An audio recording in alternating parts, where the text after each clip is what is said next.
today.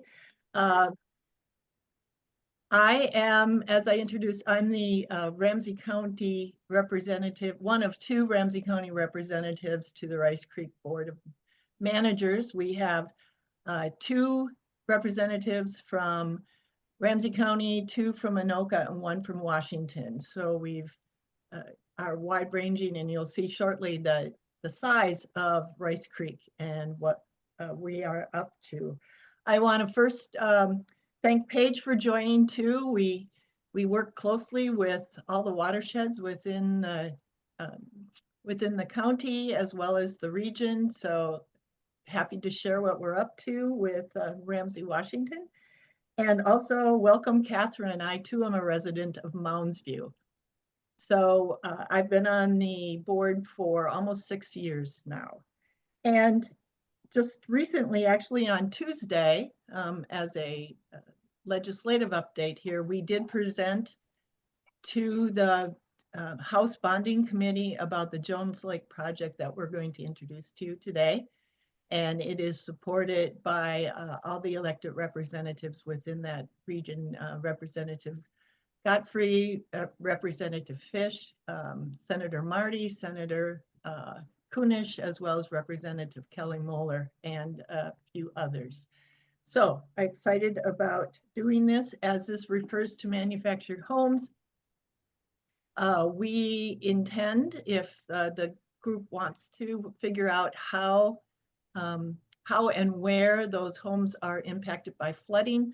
But our presentation today will show you that there is one manufactured home within this Jones Lake project, home park within this project, as well as a large apartment complex that is impacted by flooding. So I'd like to turn this over to David Petrie, who is a recently new hire to run projects here at Rice Creek. So David, it's all yours. Hey, thanks, Marcy, and thanks to the group for having me today. My name is David Petrie, and I'm the project manager at Rice Creek. As Marcy mentioned, I started back in about August of last year, so still getting my feet a little bit wet, but moving forward with these projects. We are also a relatively new member to this group, and we heard about the capacity building grant for the manufactured home park residents at the last meeting.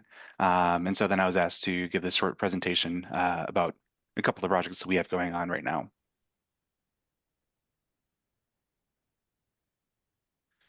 So for a quick introduction to my presentation, this morning I'm going to start with a brief introduction to the Rice Creek Watershed District, summarizing our recent Changing Climate and Floodplain Resiliency Project, and then introduce what we refer to as our Ramsey County Ditches 2, 3, and 5 suite of projects, and then talk about our current project that Marcy mentioned, Jones Lake, and finish up with some next steps.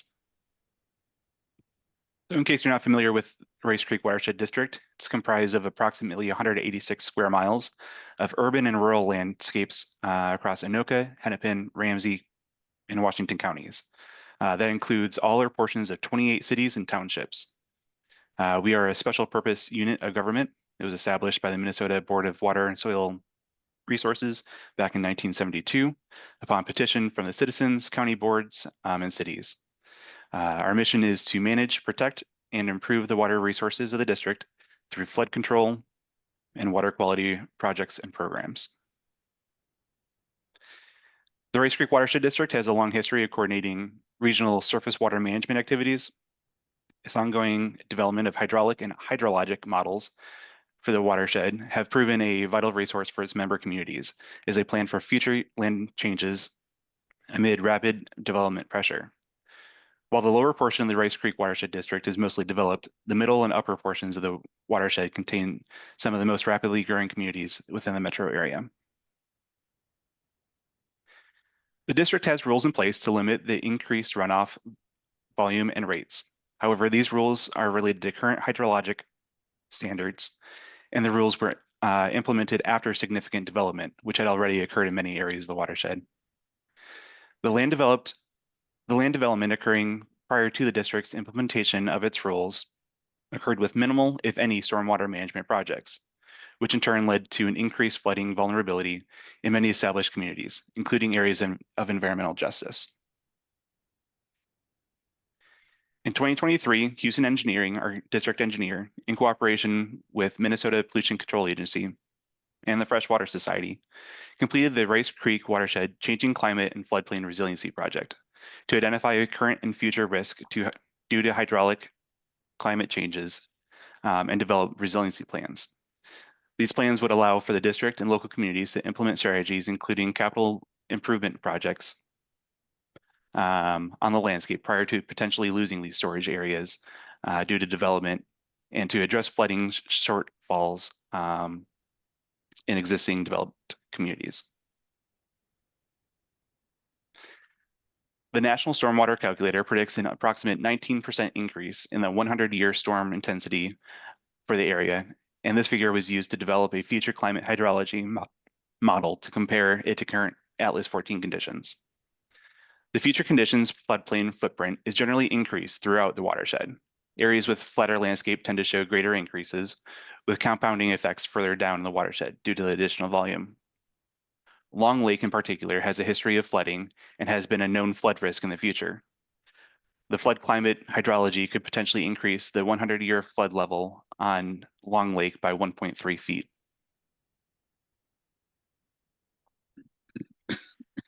To identify potential storage projects, 3 main geographic data sets were used in the screening process: parcel data, the National Wetland Inventory, and crop productivity indexes created by NRCS. Any potential storage project will require either acquisition or an easement from the landowner. To reduce potential hurdles for project implementation, the parcel data set was screened to identify public parcels. Parcels with low crop productivity index were also targeted. Potential project locations were refined to select larger potential project areas in closer proximity to known flooding locations. Then, using LiDAR, elevations of surrounding infrastructure was evaluated to determine if valuable storage is available below the critical elevations of the infrastructure. That include looking at culvert sizes. Then, the top 7 potential primary storage projects were identified. 4 of these sites are located in Ramsey County and are identified on this slide. Site 1 in the south is Oasis Pond near Roseville. Site 2 is Jones Lake in New Brighton. Site 3 is South Hanson Park, also in New Brighton. Site 4 is Poplar Lake, which is kind of split between White Bear Township and Shoreview. And sites 5 through 7 are in Blaine and Forest Lake, which aren't in Ramsey County. Ramsey County ditches 2, 3, and 5 have been a target for the district for a long time now. Prior to the Jones Lake project being identified in the 2023 Resiliency Project, these ditches have been targeted for flood resiliency projects. Following the 2011 superstorm, when the region was hit with upwards of 7 inches of rain in 4 to 6 hours, the cities of New Brighton and St. Anthony completed flood studies in 2012. In 2015, Hanson Park and Mirror Lake projects began implementation.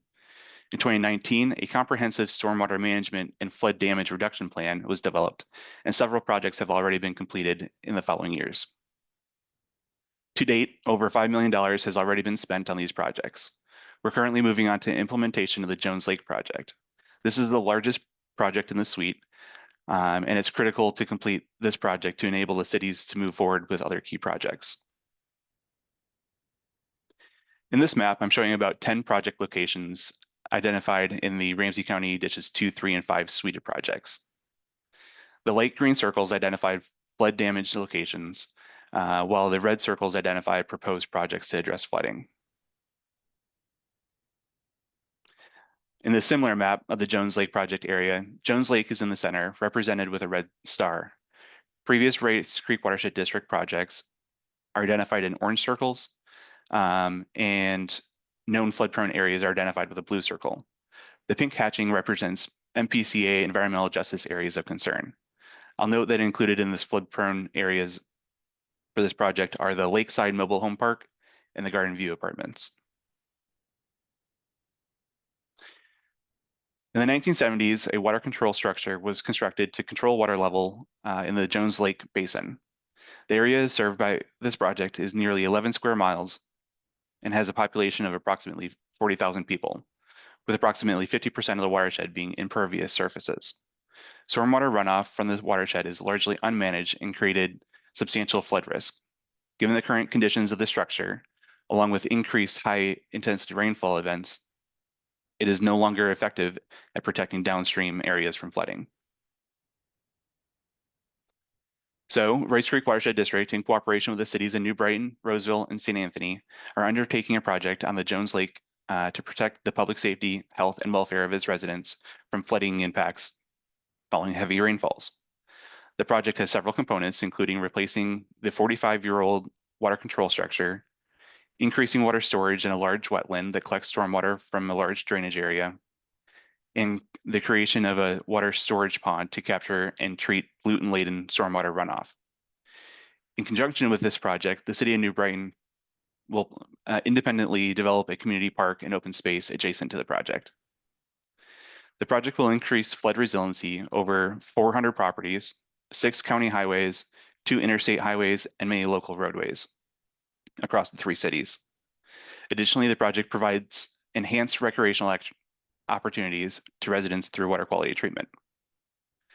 The current projected total cost for this project is $8.88 million. Of course, this is too large of a project for the district and or its city partners to fully fund ourselves. We are currently seeking funding for the projects from several potential sources. Funding bills, House File 204 in the House, authored by Representative Gottfried and others, as well as Senate File 1358 in the Senate, where it was authored by Senator Kunish, have been introduced. Our administrator, Nick Tomsick, was actually presenting to the House Capital Investment Committee earlier this week. We're also seeking grants from DNR for a flood damage reduction hazard mitigation grant, as well as MPCA for a climate resiliency grant. So next steps, obviously we need to secure some funding before we can move forward with this. Bring it up to final design, bid out the project for construction, then work with the city for their park development, and then ultimately continue working with the other projects identified in this suite of projects. With that, I'll go ahead and take any questions and try to answer them for you if I can.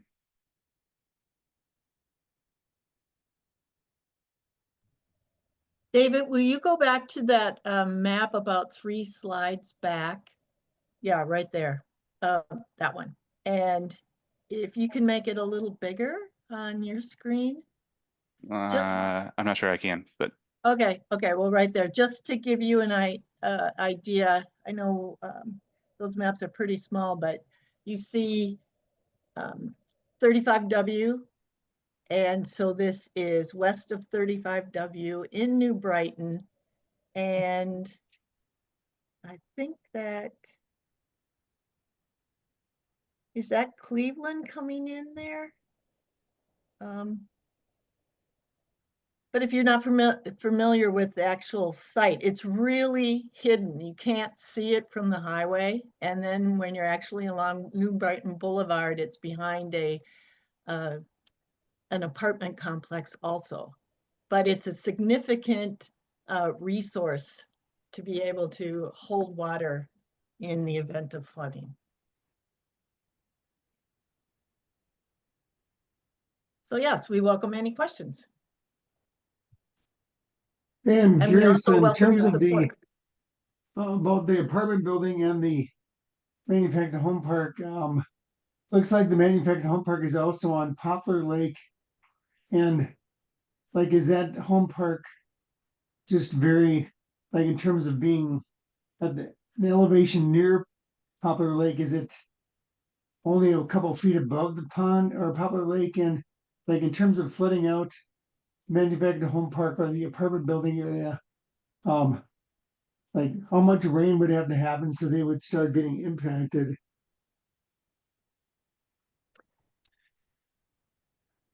I do not have that number of how much rain before the impacts happen offhand. I can certainly find out and get back to you on that, though. Well, I mean, well, I guess it doesn't matter exactly the rain amount, but like, what is the elevation change between like Jones Lake and Poplar Lake? between that and like where the apartment building area is in the manufactured home park?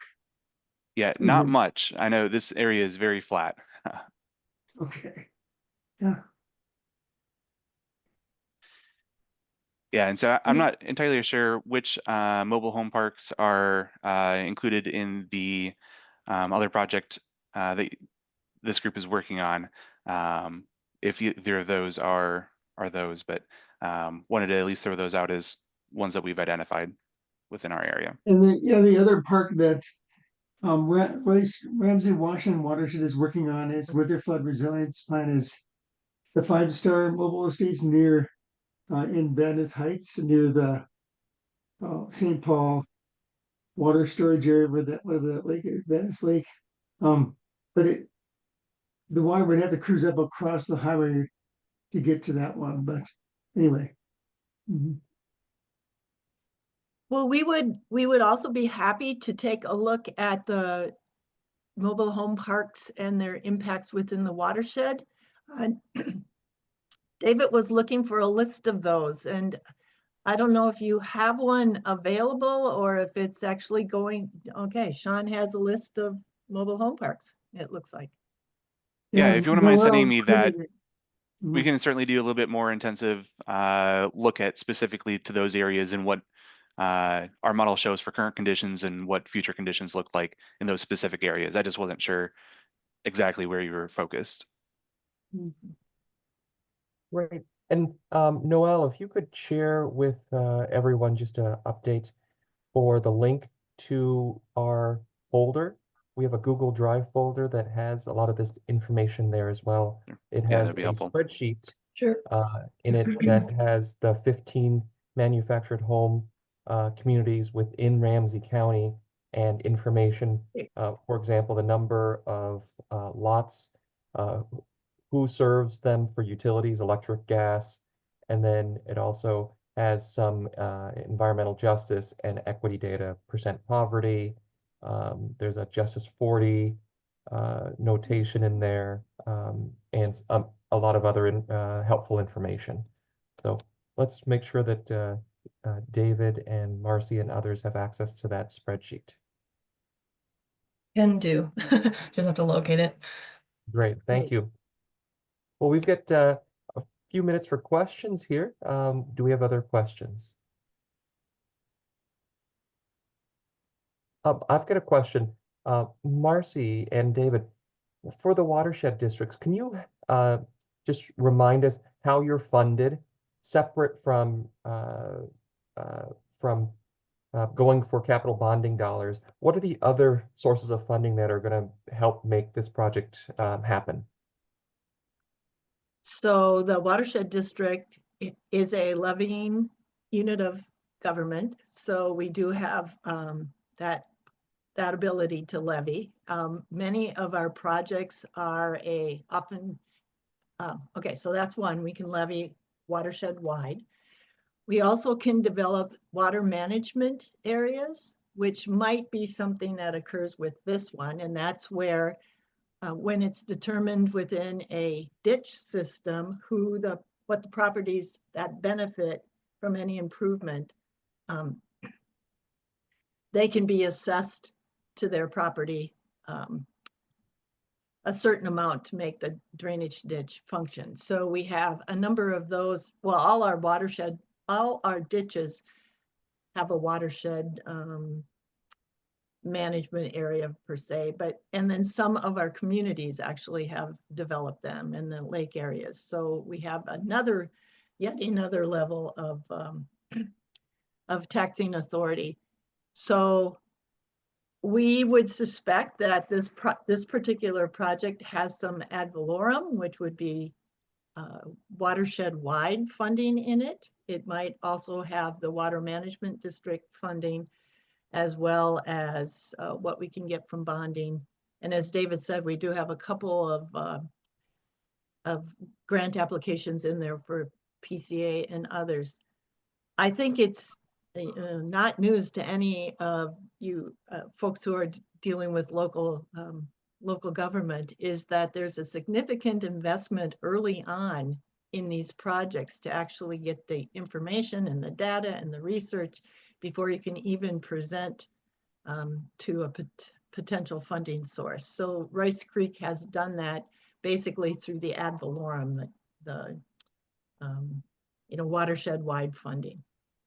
And as you also can see, this is a long time coming. When the superstorm was in 2011, as I believe. So what we know and what I think your gathering of folks here know that we will have more storms. They will be more intense. And particularly in this area that was developed early on, the infrastructure in place, whether it's above or below ground, was not designed for that amount of water.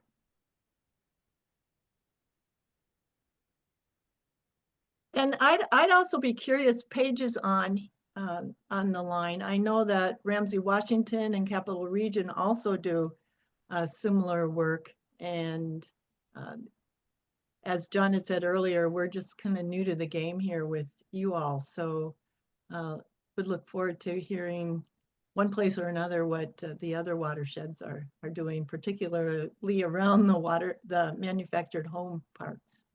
Yeah, Marcy, it would be great to connect you and David too, and anyone else. But yeah, so we do have, so we done a lot of flood risk resiliency studies, a lot of projects in the ground.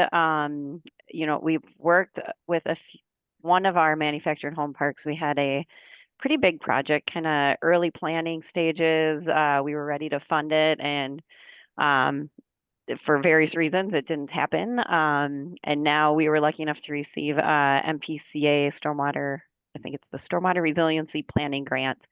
So that was just, the agreement was official on April 1st. So that will help us model and look for opportunities we have four or five manufactured home parks in Ramsey, Washington. I think one in Washington County and the rest in Ramsey. So we'll be looking for opportunities for flood risk reduction, water quality projects. If there's a way to tie in native habitat restoration as well, we'll be looking for that. And then we have a couple other projects in the works. We have one that's set to start hopefully later this summer, early fall, around we call it PCU Pond in North St. Paul, right by that Target off McKnight and 36. So doing some kind of smaller scale, but just areas where we've identified structures within the floodplain, being able to do some of these large scale and small scale projects to remove them from the floodplain. And funding for us, we do apply for grants when we can, but just like Marcy said, we have the ability to levy, and then making sure that we have these projects planned ahead of time so that we can get them in our budget. We start our budget cycle already June, July for next year, so we want to make sure we have those projects identified so that we can allocate that funding for those. Great, thank you. Great, and I think that we've got either a comment. I think we have one from Jan and one from Sean. Just so Sean, I think had a question related to mill and overlay and reconstruction for roadway projects. And so Sean, do you want to ask your question? Well, I was just thinking, like, if you're trying to work on undersized pipes and flooding areas, does it kind of automatically happen that when the Ramsey County cities are talking to Ramsey County Public Works about the road improvement projects, that they try to deal with problem areas of surface area flooding and or pipes and all that, or other infiltration ideas? Oops. Yeah, I'd say yes. So we very frequently are sitting in on especially early coordination meetings with the counties and cities relative to their road projects or any development they have going on, whether that be through a permit project or a permit process. And so there's certain check boxes that they need to go through, and they'll trigger different levels of review from us. But then also kind of my role, and that is saying, hey, what can we do to partner with you on these? We have shared goals for flood reduction. Is there a way that we can fund to go above and beyond what your permit requires to be able to provide additional storage or reduction.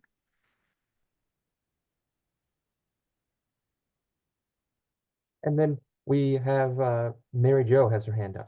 Thanks, John.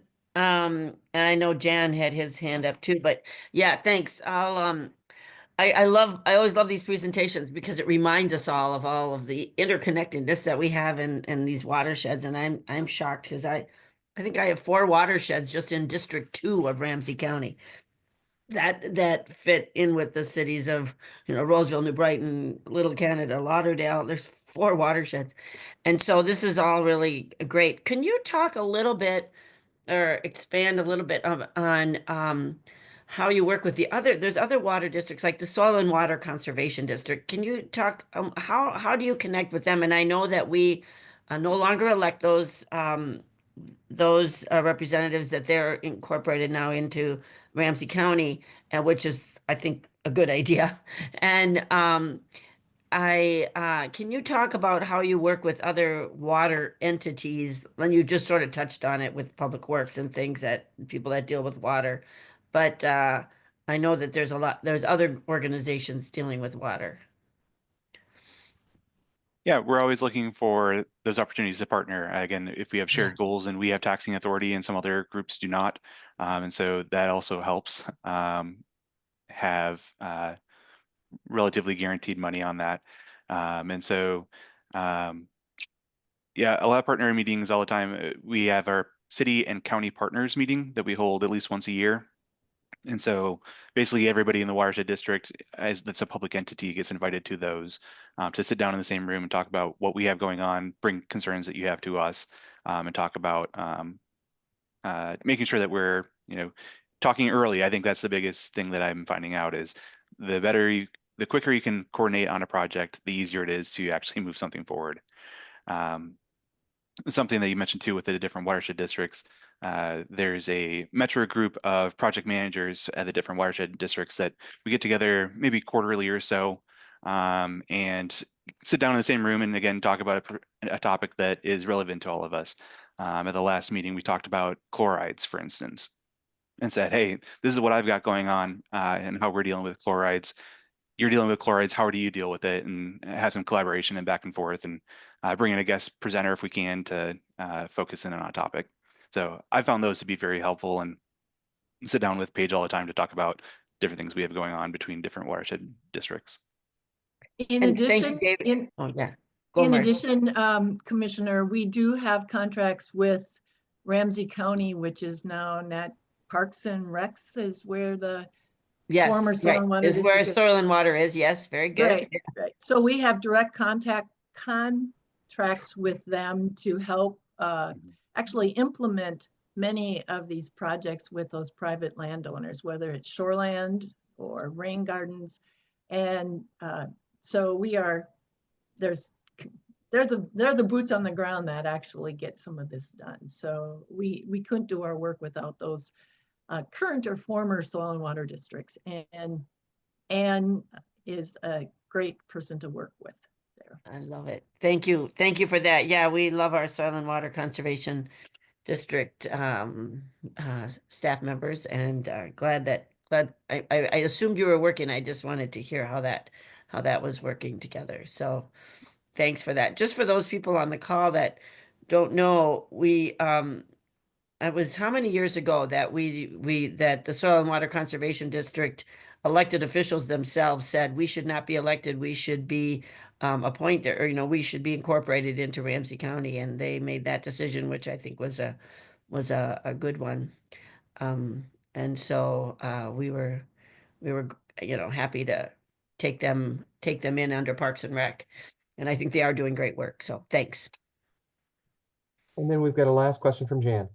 Yes, thank you. Dave, you mentioned that in 2012, New Brighton and St. Anthony completed their flood studies. Could you put that Jones Lake map up again? I have a question about that, since that's just northeast of our city limits.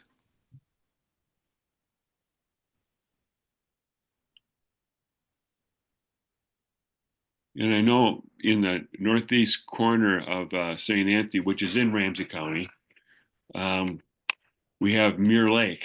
That's sort of a flood capturing, body of water. Mhm. And can you go to the one with just Jones Lake that kind of highlighted Jones Lake? Yes. So that bottom right portion, it shows that blue is that the outlet flow from the lake, or is that an inlet flow? David, you're muted. No, that's the northwest corner. I'm talking about the southeast corner, Uh, and we can't you're on hear mute. you. Thank you. The southeast is the inflow, and it flows out through the northwest. Oh, it does. Okay, so it really has no impact on Mirror Lake, which is, the northeast corner of St. Anthony and southwest corner of New Brighton. Sure. Yeah, I do know Mirror Lake did have a project on it recently, Mhm. I believe completed, and it's kind of Yes. in the center of the map here. And so that has been a target focus of the district as well. Okay, yeah. Well, it was completed like 2 years ago, I think, Sure. that I recall. Okay, that was my question. Thank you. Thank you. Well, great.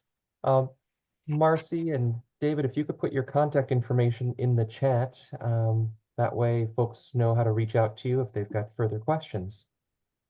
With that, let's move on to our update for the Manufactured Home Parks event that RCLG in partnership with L'Assemblea and RCC and the Ramsey Washington CAP, I believe, is the other partner. And Noelle, correct me if I'm wrong, but Resilient Cities and Communities, RCC. yeah. So let's You get got that update for the event that's being planned for, I believe, in June.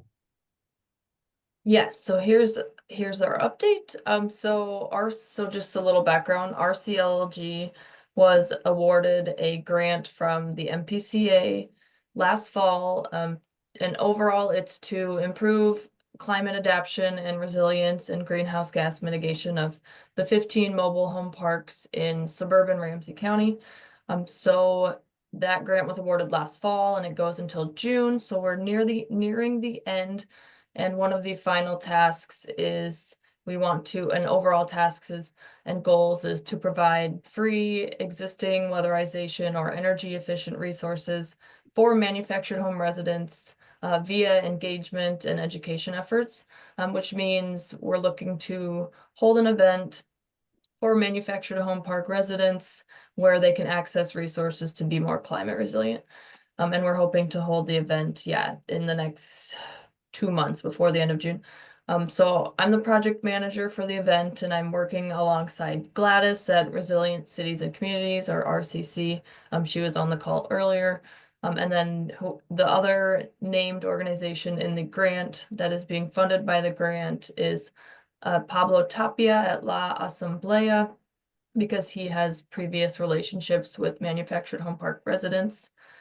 So yeah, Fusion, Resilient Cities and Communities, and La Asamblea are the organizations listed in the grant being funded by MPCA's grant. So we've been meeting, Gladys, Pablo, and I, and we've brought in some collaborators to help us bring this event to life. And as far as the location, we had narrowed it down to, if we're going to hold it at a manufactured home park, Vadnais Heights or Little Canada were ideal because Pablo Tapia has relationships with the residents there. And then we learned that Vadnais Heights has become a Partners in Energy City just recently at the beginning of this year. And they are enthusiastic, and Erin Spry is on the call. She's a natural resource specialist with Vadnais Heights, and their mayor, they're excited to hold an event. So we thought that was a perfect partnership. So Gladys and I have been working with Erin, and because she has a relationship with it's the 5-Star Estates Manufactured Home Park in Vadnais Heights. So we've been working together. Thank you, Erin. We are thinking about a certain date. That is, we've kind of talked about, what time of day works best. when will residents be home based on the knowledge we know. And we're thinking a Thursday evening event from 4 to 6 would be ideal. So we've thought about Thursday, May 29th. And again, this is at 5 Star Estates Manufactured Home Park in Vadnais Heights. We have a contact there, and in order to invite residents, we're thinking of doing a door knocking event about 2 weeks prior. And we would also hand out flyers, maybe put flyers in mailboxes. We'll work with the park manager to, craft what communications we want sent to the residents. So that's really great that we found Vadnais Heights contacts like Aaron, who has relationship with the park manager. So the next steps, like we're following kind of a timeline. Our next steps is just solidify this date, make sure it works with the park manager, anticipate how many residents will attend, and then once the date gets solidified, identify which partners will be involved and which partners will be, tabling at the event. We're thinking of holding it at they have a parking lot. They've held events here before, so residents are already comfortable with the area. It is a little challenging because it's sloped and the event would be at the parking lot. Therefore, you'd have to park at a different place. But they also have a playground area that you can kind of use for overfill or overflow. So yeah, things are naturally progressing, and next step is identifying partners that we want to table at the event, and we need obviously help funding food because those funds are not listed in the grant. So we do need ideas and connections for who can provide food, which activities can we host, and how can we gain funding for those. Yeah, so it's just identifying partners, solidifying the date. But I'd say things are going well. It's just the biggest challenge is making sure, obviously, as written in the grant, that all manufactured home park residents in suburban Ramsey County, the 15 parks, are somehow involved. And so I met with Aaron and Sean yesterday, and Sean at RCC, who's on this call. And we talked about, well, what if, because it's not feasible to hold all residents from suburban Ramsey County manufactured home parks in Vadnais Heights, is it possible to invite, a few park champions to our event and say, hey, we're holding this event. We want you to come see how it is. Maybe we can bring it to your manufactured home park. It'd kind of be used as a model, just because it's not feasible with space to hold, more than one community of manufactured home park residents. Yeah, any questions? I mean, the biggest challenge is identifying our partners, which, like, I'm working with Aaron Bax at CERTs, or Clean Energy Resource Teams, and he's helping me, or he's creating a document that lists like partners, because they've done these kinds of events before, and they might, and they, he'll identify like, oh, maybe we invite Excel and we invite Center for Energy and Environment, and that way we have home energy squad audits scheduled at the event. So I mean, that's getting into the details, but that's the next step, and the biggest challenge is funding. Like Erin has some connections that could maybe provide food, but pending, their availability, and is May 29th too early? Do we have to move it into June? So things like that. If anyone has a contact that would provide food for these kinds of events, I'm all ears. And Aaron, did This you have is- anything to add? Otherwise, Aaron can I and Jim, jump maybe in? Jerry too. Jerry Boney and Aaron could maybe share. Yeah, this is Jerry, city council member for Vadnais Heights. And I apologize, I've been on 2 meetings thus far, this year. And I guess I have some real basic questions, and it relates to, you had mentioned on previous meeting and just now that your funding ends in June. And so my basic question is, what happens in June if we haven't set a date yet for this event, and your date of funding ends in June? What happens in June? Will this event occur? That's question number No. one. Good. And this, let me kind of, I think I Sure. need to get a few questions here because it's more of a general, and I'm happy to take this offline if it doesn't relate to other folks. But this, I think there are some other folks who are new city council members on this call as well, and it might relate to them. Is, you know, will this group end in June?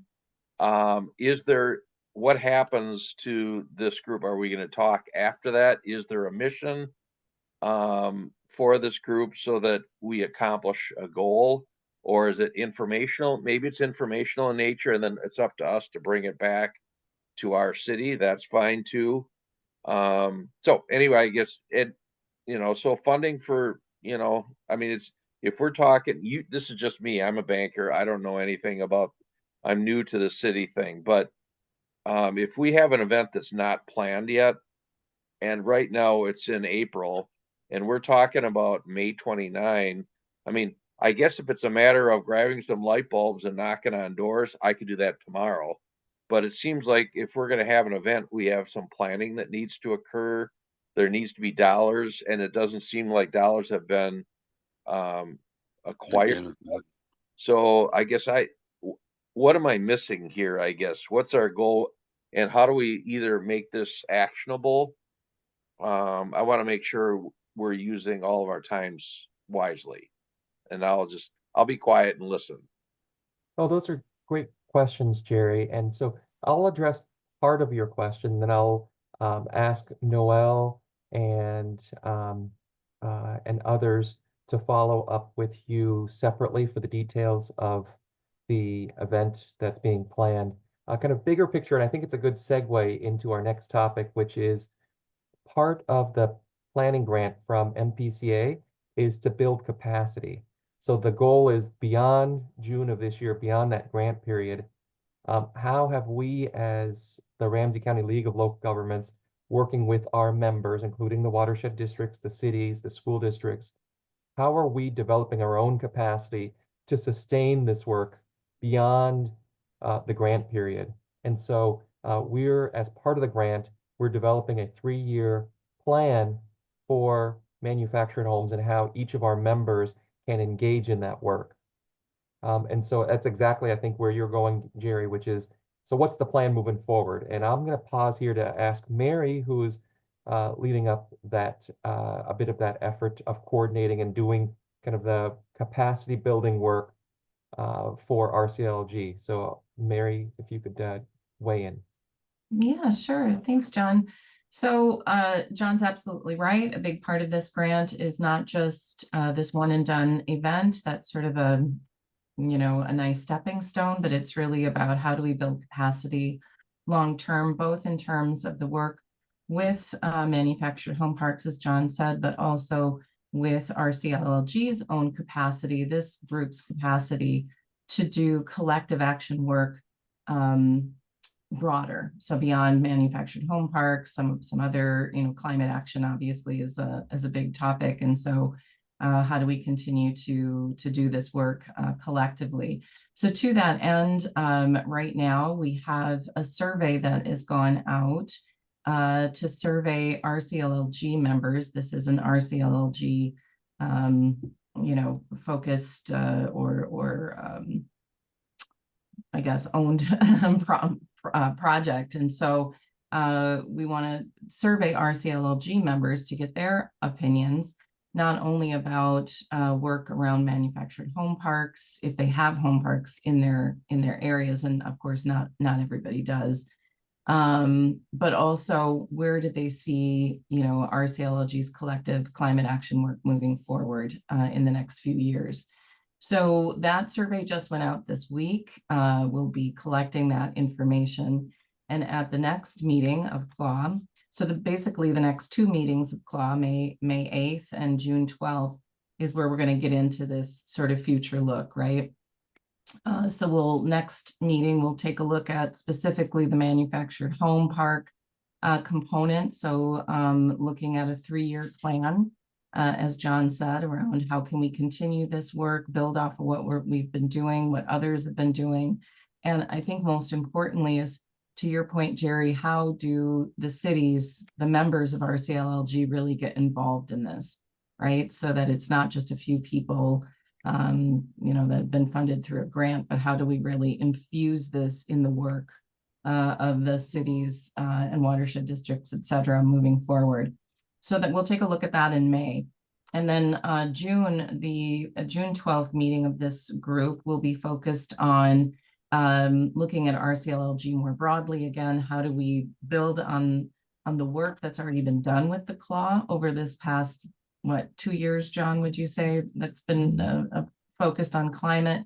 And how do we move that forward into the future, sort of strengthen what the CLAW, it's really talk about what the CLAW is. I mean, first of all, I think it's been one of these things that came about sort of organically, and it's kind of taken on a life of its own. So it's almost time to take a pause and say, okay, what is the CLAW? What's the structure? What's its purpose? Kind of almost looking at a mission statement or a charter, really, definition of the CLAW.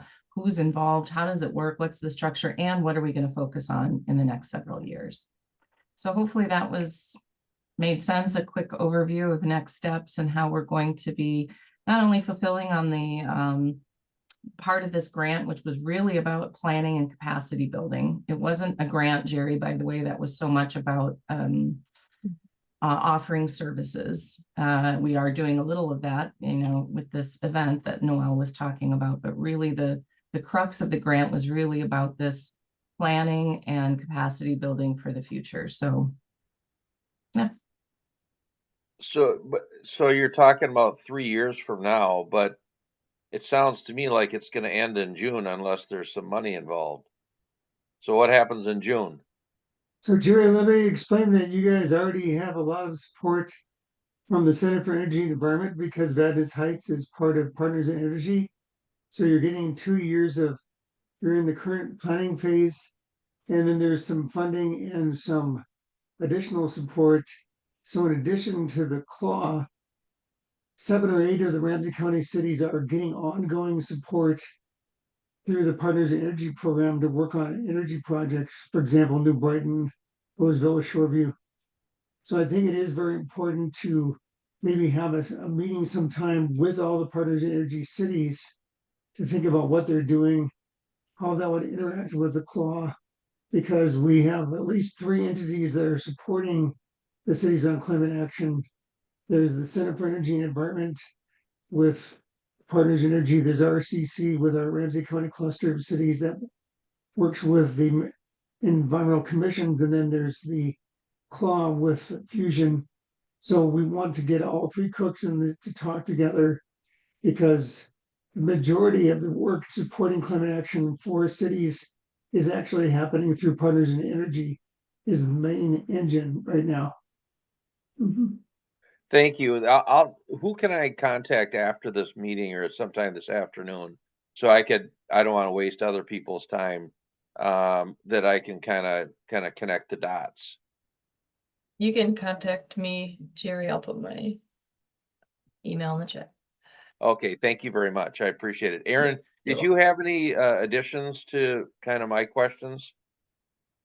I don't necessarily have questions. I just I want to do a reach out on funding, I guess, because we just joined this effort really as a partner. And so the date for the event is coming up. And so securing funding for the actual resources is something I'm concerned about this stage, given the timeline. So just want to make that urgent call to get this event organized. So that's it. Again, the funding that you're looking for primarily is for food. Is that correct, Noel? Yep, food, activities. So, yeah, and I can talk with you at the office, but I know that in the past events that have been held, that Pablo's been involved in, I think there's been some opportunity for residents themselves to provide some food, but if there's need beyond that, I think, we can look at some in-kind donations. We've certainly done that with other events that RCLLG has had in the past, whether that's through Costco, Target, et cetera. So I think we have to think sort of also, where we can look for donations as well as funding. Would that be like within the community, or who would we be contacting for donations?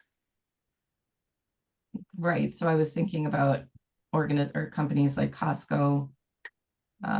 Target often does a lot of community-based donations and work. So who asked for that? Us or you? no, that's our job. Yeah, that's good. Okay. I just want, that's like, again, it's basic question. Sorry. Yeah, no worries. No worries. Well, appreciate all the great questions here. Sounds like there's an event that I think we think will be successful to engage a particular community and be a proof of concept for how that event or that type of event can be modeled for other communities. I know that, for example, our Brookside neighborhood in Shoreview, that there's a lot of interest in doing something similar. And so I'll volunteer that for Shoreview. With regard to the specifics, whether it's funding for the food, my hope is that that's a fairly modest investment. I can't imagine it's more than a couple $100 or maybe $300 or so. And so I would hope that each of the communities that we're engaged with can help in whatever way possible. And so I think that that's part of the ongoing conversation here. With that, I am super excited because next month's focus will be on the sustainability of this work, particularly around the manufactured home parks. And then in June, we're going to be talking about the sustainability of the CLAW and what we focus on at the CLAW for the next number of years as whether we should continue to focus on a specific area of climate change, or do we look more broadly? And I've been having some conversations with our partners at Ramsey County and Abby Phillips in particular, who is the Ramsey County Sustainability Manager. And we're in conversations about how she and her staff can help to support this work with each of the cities, because under the county's climate resilience and equity framework, part of that mission or the goal of that is to support each of us as local units of government to move forward with our own climate action goals and plans. So that's just a bit of a teaser for May and June, but wanted to share that we are in conversations about how do we leverage other resources across the county to do this work, because we can't do it alone, of course. So with that, we are at 9 o'clock, and I will thank everybody, particularly Marcy and David, for presenting today and sharing the great work that you're doing at the watershed. Paige, always an opportunity for Ramsey Washington Watershed to join if you'd like to present sometime in the future as well. And then if you've got ideas for other things beyond June that you would like to hear about climate action that we're working on in the county, or if you have something to share yourselves, please, we're looking for our July and summer meetings, what the topics will be for the CLAW. So with that, I will wish everybody a great Thursday and look forward to our next meeting in May. Take care, everybody. Thanks, everyone. Thank Thanks, you. John. Thank you so Thanks, much. Marcy. Bye.